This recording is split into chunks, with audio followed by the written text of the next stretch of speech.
Welcome back to Wood Engineering. I'm Jeff Orochko from Carleton University, and in this video we're going to finish up our second example of wood connection, bolted connection. Okay, so in previous videos we looked at the brace, we looked at the beam, we figured out all of the resistances, the individual resistances for the brace and the beam in parallel to grain and perpendicular to grain directions for the connection, including row shear, net tension, group tear out, and splitting in the case of the beam. We looked at our yielding resistance, and so now we have all of those resistances compiled together, and we can go ahead and check all of them individually to come up with what is the total amount of force, NF, that we can apply to this connection. And we're going to use the overall requirements to come up with that. So those are the requirements from clause 12.4.4.2. The first one is the yielding requirement, which is only which applies to the entire connection together. So there's not like a separate yielding for the brace side versus the beam side. There's just one yielding check. And so the yielding requirement is that NF has to be less than or equal to NR for yielding, which we calculated was 5.8 kilonewtons. Okay, so this is one requirement on NR, or NF, sorry. So we're trying to figure out what is the maximum NF that we can put on here. So this is already one bound on NF, is that it has to be less than 5.8. So we're not going to get anything better than 5.8 out of this connection, no matter what the other strengths are for the brace or the beam. So now we're going to go through the rest of them separately for the brace versus the beam. So I'm going to start with the brace, which was the most recent checks that we did. So in this, there's only load parallel to grain. So this is also the easier one. So because since there's only load in the parallel to grain direction in the brace, we don't have perpendicular to grain checks to do, which is C, and we don't have the interaction check to do, which is D. So we're only going to check B. Okay, and now the NF is directly in line with the PF. So I can directly, in this case, compare NF, which remember is this one here. So NF here is directly parallel to the grain. So NF and PR I can compare directly. I don't have to account for a component of NF to compare to PR, which is what we're going to have to do for the beam. Okay, so NF has to be less than or equal then to PR. Actually, I think I'll write this as, first of all, that it really the requirement's on PF, but PF equals NF, which has to be less than or equal to our resistance, PR. And PR is the minimum of our row shear resistance in the brace, which we calculated as 11.1, our group tear out resistance of the brace, which we calculated as 14.4, and our net tension of the brace, resistance of the brace, which was 44 kilonewtons. Remember, each of these was basically the sum of the resistance of the two brace members, which both resist the load on that side of the connection together. So therefore, our PR is equal to the minimum of these, the lesser, which is this one here. So PR is equal to 11.1 kilonewtons.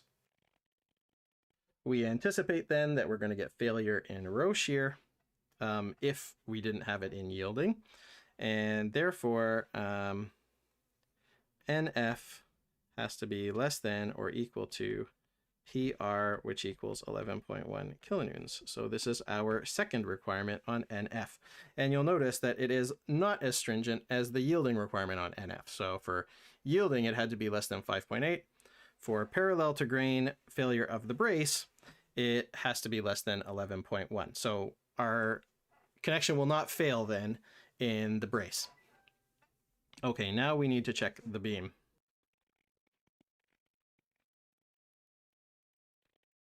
Okay, so for the beam, our load is applied at a 45-degree angle with respect to the grain. Okay, so we have one component in the parallel direction and one component in the perpendicular direction. So this is our load direction for the bolt in the beam. And so we have a parallel to grain component and a perpendicular to grain component. And this is our theta, which equals 45 degrees. So we can figure out what those parallel and perpendicular components are. And we are going to compare our loads against those components of NF. Okay, so let's do B first, which we've done already before. Okay, so we did it for the brace, parallel to grain. So let's do it again here. So here we're going to have PF equals NF times cos theta.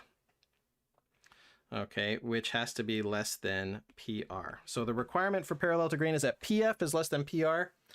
How do I calculate PF? PF is going to be NF times cos theta. So it's basically the parallel to grain component of NF. And PR, again, is the minimum of all of those individual resistances. Okay, our row shear, which is 9.1, we did not have any group tear out for the beam because we were not near a loaded end. And our tension resistance was 38, our net tension. So therefore our PR is equal to the minimum of these, which is the row shear, which equals 9.1 kilonewtons. And therefore, if I want to find my NF, I can rearrange that equation above and put the cos on the right side. PR divided by cos theta. Our theta is 45 degrees, as you remember, and then we get 12.9 kilonewtons. So this is our third requirement for NF, which is not as stringent as the parallel to grain one that we had for the brace, which in turn was not as stringent as the requirement for yielding. So still yielding is governing this connection so far. Okay, let's check requirement C now, which is the perpendicular to grain for the brace. Okay, the perpendicular to grain requirement is that QF is less than QR. In this case, our QF is equal to NF sine theta, right? Because now we're looking at the vertical component of NF, and that has to be less than QR. And QR is easy to figure out. There's only one perpendicular to grain failure mode, which is splitting, which we calculated from the beam to be 4.4 kilonewtons. Okay, so that's our splitting failure. And then, so then if I want to find my requirement for NF, I can rearrange the equation above so that I divide QR by sine of 45. And I get 6.3 kilonewtons. Okay, so that's getting closer to the yielding resistance, but not quite. So that one's still not governing. And then the last one that I need to check, D, is our at an angle to grain resistance, which is an interaction equation. Okay, so in this one, we compare NF directly to this interaction, PRQR, divided by PR sine squared theta plus QR cos squared theta. Okay, and if we do that, we're going to use our PR, which is 9.1. Our QR, which is 4.4. Okay, so I'm using, the actual QR value, not the NF. I was trying to figure out what's the equivalent NF. I have to use the actual QR, the actual PR here. Okay, so those are my resistances in the parallel and perpendicular directions. Then I do PR sine squared 45 plus QR cos squared 45. And what do I get? I get basically 6.0 kilonewton resistance. So it's pretty close to what the yielding was. but the yielding was still a bit lower because it was 5.8. So you see that when I do a combination of parallel and perpendicular to grain, I get a value that is somewhere in between those two. But you'll see that it was less than the value that I got for, what's the equivalent NF if I compare to QR at that angle to grain. Okay, so that's why I have to check both, right? Like this value here, like you would expect, okay, like I take it's going to be in between 4.4 and 9.1 when I do this interaction. So why wouldn't I just check this one, perpendicular to grain, right? Because this one should be lower, right? But you see that when I account for the angle and I only consider the perpendicular to grain strength, then I get actually a higher value of 6.3 than I do when I compare a combination, in this case, of the perpendicular to grain strength and the parallel to grain strength. Now that might not always be the case, but you can see that sometimes it is the case. So therefore I have to check this D requirement all the time. Okay, so based on all these, I can pick the lowest number of all of these resistances that we've done in this summary, and that gives me the total resistance of the connection.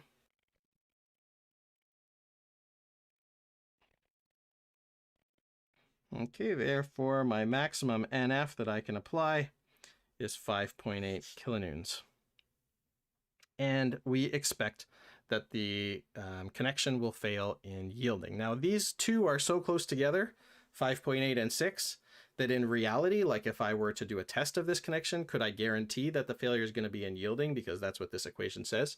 No, because there is too much uncertainty in the wood strength and in the failure modes overall. Remember, this is a statistical kind of process that we're going through when we're talking about strength of connections.